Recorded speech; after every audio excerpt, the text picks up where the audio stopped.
Factor out the greatest monomial factor. Then, factor the remaining polynomial.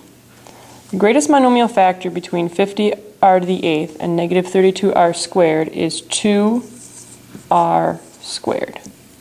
To factor it out, divide each of these by 2r squared. What remains? 25r to the 6th minus 16. Leave the monomial factor out in front and use the difference of squares, the dose rule, to factor inside parentheses.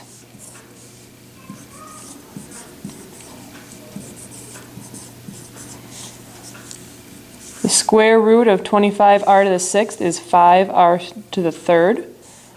5r to the 3rd times 5r to the 3rd makes 25r to the 6th. That is your check. Plus 4, minus 4. 2r squared in front.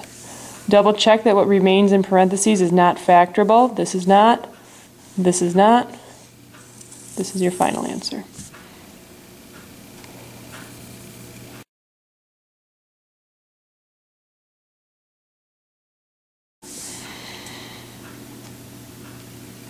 First, we must factor out the greatest monomial factor. Between these two, they both have an x in common and a y squared.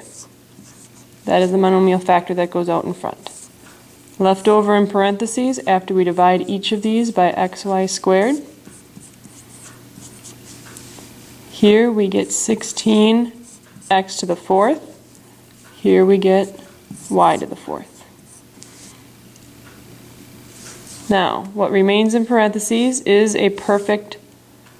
the difference of two perfect squares, so we can use the difference of squares rule.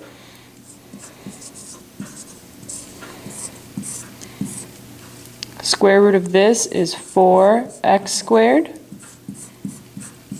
Square root of this is y squared. One with a plus, one with a minus. Now, is anything left over in parentheses factorable? These two are perfect squares, but it's a sum, not a difference. So this is prime. This one right here, though, two perfect squares, and there's a difference. This I can use the DOS rule again. I'm going to copy my factors from above. This one right here factors to be 2x, 2x, that's the square root of 4x squared. Square root of y squared is just y.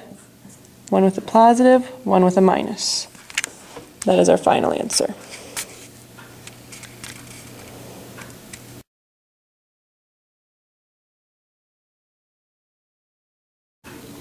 Factor this expression as the difference of two squares.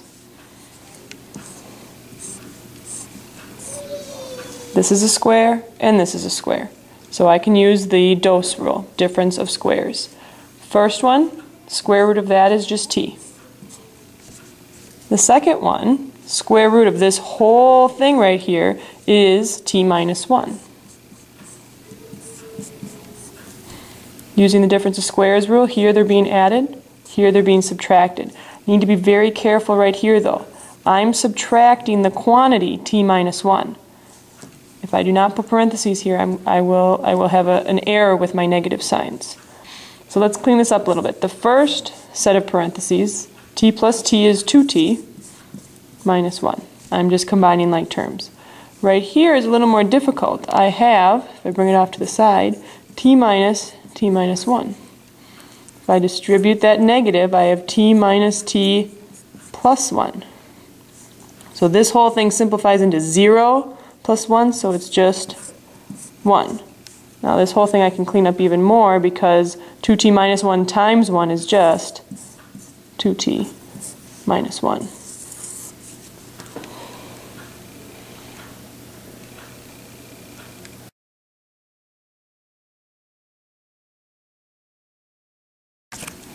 Factor as the difference of two squares. So, this is a perfect square, and this is a perfect square. I'm going to set up my parentheses. Right here, I put the first term, the square root of that. Put the second term. Here I'm going to add.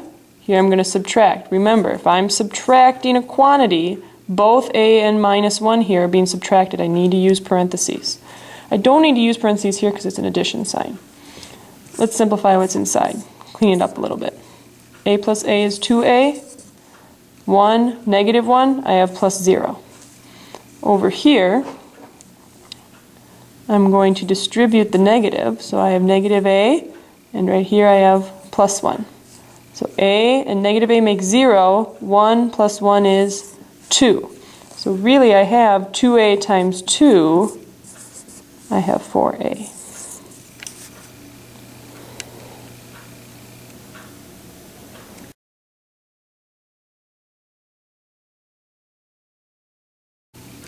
Factor. Assume that n is a positive integer.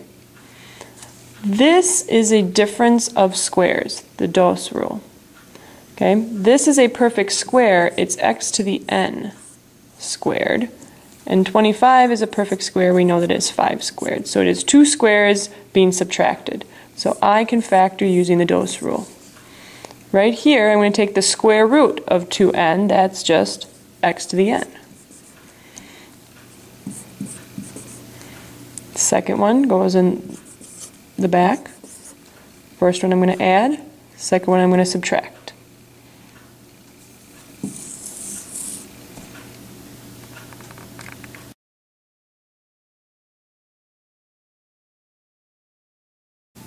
Factor. Assume n is a positive integer. There are 2 terms being subtracted. That's the DOS rule, difference of squares. What is the square root of a to the 4n? A to the 2n squared. Because when I have exponents to another power, I'm multiplying. 2n times 2 is 4n. Same thing goes here. What is the square root of this? What squared is 81b to the 4th? It's 9b to the 2n squared. Both of these get squared, so 9 squared is 81. This is again the multiplying rule. So now that I figured out what the 2 square roots are, I can set up my factors. A to the 2n goes here. 9b to the 2n at the end. Oop. Forgot the b. Addition, subtraction. Always take a look at your answer. This is not factorable. I have 2 squares, but there's an addition sign. This one is factorable. This is a perfect square, as is this one. What is this as a perfect square? It's a to the n squared. This one as a perfect square is 3b to the n squared. So right here, I'm going to replace this factor with its factored form. A to the n, a to the n, 3b to the n, 3b to the n, an addition sign and a subtraction sign. Don't forget to go all the way back to the beginning and include all of your terms that you have there.